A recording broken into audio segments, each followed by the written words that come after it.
Can I have a potato in the ground that survives the winter? Yes, but that's chance. It's not reliable. Where I am, right, it's not reliable.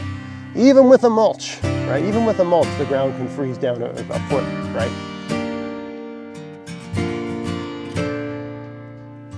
Hey, it's Greg here with MaritimeGardening.com. I was just out here harvesting some potatoes, and I was thinking about a thing I've heard a number of permaculture gurus, personalities say, and I'm not dumping on permaculture. I consider my garden to be a permaculture garden. I consider myself to be a person who practices permaculture in his garden.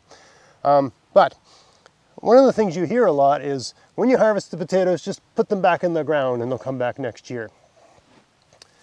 Like that'll just work anywhere. And it sounds wonderful. And that is kind of what happens, you know, I guess in the, Peru or Bolivia, wherever they found potatoes initially. That's probably what was going on, right, in nature.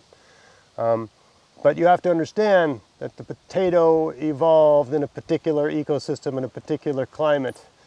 And they're not all equally able to handle a winter, depending on where that potato actually grew as opposed to where they originated, right? They're evolved and adapted to the climate in wherever they came from, somewhere in the border of Peru and Bolivia. I'm in Nova Scotia, Canada. That's not where potatoes came from. Sure, we developed different varieties and that sort of thing. And, I've noticed like red Norlands, for instance, if you leave them in the ground, they're more likely to survive the winter than a russet, for instance, right? And anywhere I've grown potatoes in any given year, I will have some volunteers, potatoes that just come, potatoes that never got harvested, stayed in the ground, made it through the winter. So I will get volunteers sometimes. But anytime, and I've tried this a number of times because it is such a popular notion among permaculture gardeners, where I have a day like today where I've harvested a lovely haul of potatoes, and I've done what permaculture guys say, where you just stick your potato back in the ground and it's ready for next year, right? Anytime I've purposely done that, the vast majority of those potatoes are liquefied the following spring, right? The ground freezes down, a foot or whatever. I mean, when you're pouring footings, with sonnet tubes for building a deck or some sort of structure, where I live, you have to go 3 feet deep to avoid the frost line, right? To avoid that thing being heaved. That is to say, some years the ground frost can get down 3 feet into the ground, which means that it'll get cold enough to kill a potato, right? The potato has to be above freezing to survive. And some of them need to be like 5 Celsius or more, right? Some of them can get very close to zero, and some of them have to be slightly above zero to survive the winter, right? They're just their internal makeup, how much sugar they have, whatever, their cell structure, how that works, right? So, can I have a potato in the ground that survives the winter? Yes, but that's chance. It's not reliable. Where I am, right, it's not reliable. Even with a mulch, right? Even with a mulch, the ground can freeze down a foot, right? Where I am anyway, right? So the idea of planting potatoes, basically planting them when you're harvesting them in late summer, early fall, and that basically your work is done, they'll come back the next year. That may work in some parts of the world, but it doesn't work everywhere, right? Because potatoes can't be below zero. If the potato freezes, it dies. And, there's really a mulch to some extent can keep the ground from freezing, but there's only so much a mulch can do if you've got weeks and weeks and weeks. I think some people that don't live in cold places just don't fully understand how cold it can get. So if you have weeks and weeks and weeks and weeks with no sun and it's like double digit below zero sort of thing, everything just freezes, right? Everything just freezes.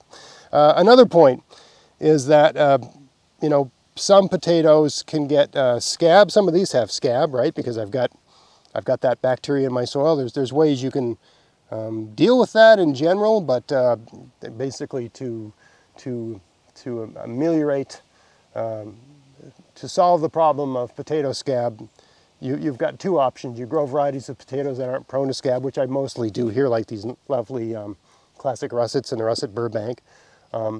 Or you acidify your soil. You mix a whole bunch of sulfur into the soil, and that lowers the pH.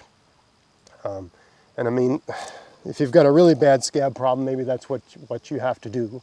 My soil is slightly acidic already. I mean, I've got blueberries growing right over there, big, beautiful blueberry plants, very productive. My kids are harvesting a bucket a day. So blueberries don't do that unless soil is acidic. So I've not done the test here, but I'm pretty confident that I have acidic soil, right? Also, just every like the ideal soil for growing is slightly acidic, and everything grows really well everywhere in my garden. So I'm pretty comfortable in the assumption that my soil is slightly acidic. Also, where I live, Nova Scotia, Canada, the soil tends to be slightly acidic, and we get acid rain, which adds to the acidity, right? So I'm pretty confident. My soil is not alkaline. The pH is not above 7. It's probably 6 or 5.5 or 6.3 or something. It's probably around that range, right? pH of 6 plus or minus a percent or 0.5%. To make potatoes will grow at a pH of like 4, as far as I understand it. I'd have to add a lot of sulfur to this soil to get it there. And then I've got a bed that's got this super low pH that I can only grow things that don't mind a low pH in, which I don't want to do. I rotate my crops and move things around, right? So, long way of making the point that if you've got potato scab, right, then the skin of the potatoes are compromised.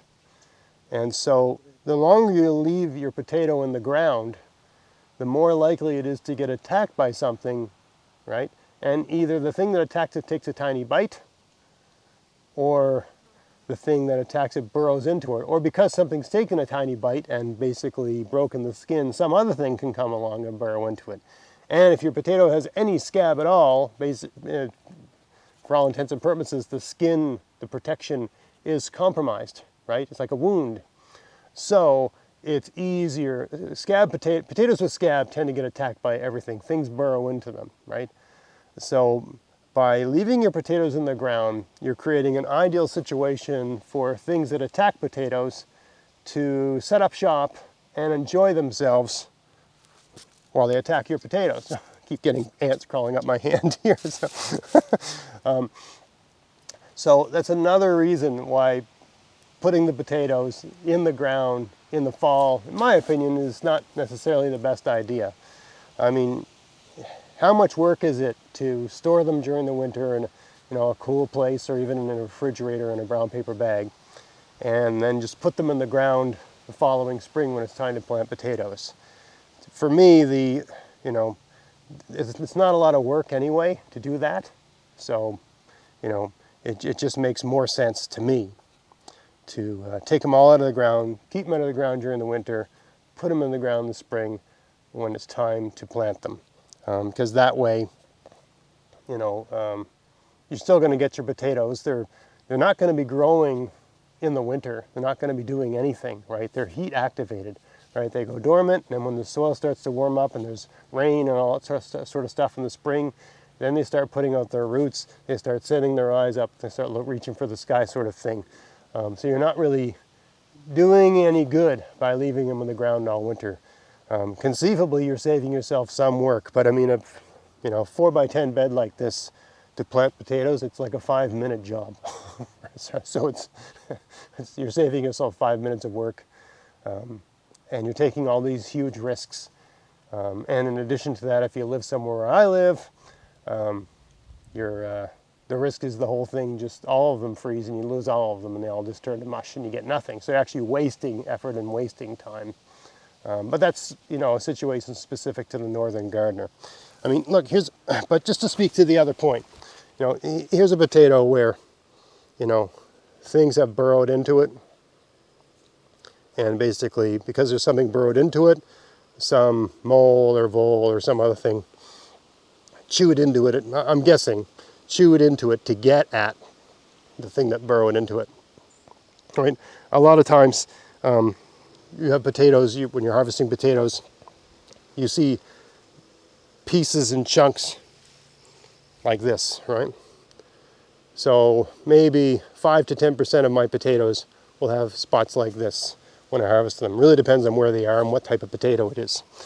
And so the instinct is to think, well, something's eating my potato. But if something's eating your potato, why is it only taking a bite here and a bite there, right? My guess is that what's mostly happening is you've got some kind of rodent, and it's burrowing along in the ground, and it hears a grub or a worm of some kind munching away at the inside of your potato, because they can hear that, right? We don't think of listening for things like that, but that's, if you ever see a woodpecker working on a tree, they'll land on the tree, they put the ear to the tree, they'll go like, and they start pecking, right? So, you know, if your livelihood depends on eating grubs and worms and things like that, you kind of know how to listen for them, right? So that's what I'm pretty sure these rodents are doing. You've got potato flesh, which has some nutrition to it, but then you've got this grub inside, which has got fat and protein, right? High value nutrition. Also, you know, whatever that rodent is, you know, for me, that's a Nova Scotia, Canada rodent. It's, you know, they have not survived for eons in this part of the world eating potatoes, right? They eat grubs and things like that, right? So they're grub hunters, they're worm hunters, things like that, especially voles, right? And as far as I know, voles in particular, moles. Moles are meat eaters. They don't eat vegetables. So if you've got moles and you've got all these holes in your potatoes, the moles aren't eating your potatoes. They're getting into they can chew anything. So they're chewing into the potato to get at the insect that's in the potato. In a sense, they're kind of saving your potato, although they're messing it up, right? But then when you've got that big hole in your potato, because there's no skin on the hole, other things can get into the potato and they just compromise the whole thing. So just one more reason, for me anyway, why. So even if it was the case that I had a nice, you know, sort of temperate winter and it didn't get down to minus 20 Celsius and all that sort of stuff, if I had a nice or sort of ideal winter for leaving potatoes in the ground, I don't think I'd do it, because you're just creating this potato smorgasbord for insects that attack potatoes. And then because of that, you're creating all this food for moles and voles and things like that, which you also don't want. Even though they're both relatively benign in the garden, they burrow and they make a mess of things. And voles actually do eat some of your garden stuff. And so basically you don't want them. You don't want any of that. So for me, take them out, you know, find a way to store them. Either you got a cold room or a cold place, or even a refrigerator, right? Keeping potatoes in the refrigerator over winter will not kill them. Just put them in a brown paper, dry them out a little bit, you know, leave them somewhere in the dark where there's a bit of airflow for a couple days, so all the soil and stuff on them can dry out. Don't wash them, just pick them up and dust them off like a little bit, and then put them in a brown paper bag and stick them in your fridge. And then the following spring, when you see the yellow dandelion flowers, put them in the ground and they'll grow just fine. You'll get lots of potatoes. So to me, leaving them in the ground is just sort of a pointless exercise. It's not worth the risk. It might work, it might not. It's not worth the risk for me. But anyway, just some thoughts on that permaculture concept. Just because you've seen someone do it or some famous person has said it's a good idea, might not be a good idea for you. Do your own thinking. So give that some thought. Let me know what you think. I hope you found this video interesting. If you did, please like, share, subscribe. Check out my podcast, maritimegardening.com, and also check out my weekly column on my Substack page, maritimegardening.substack.com. And until next time, get out there, get at it, have fun in your garden. Thanks for watching.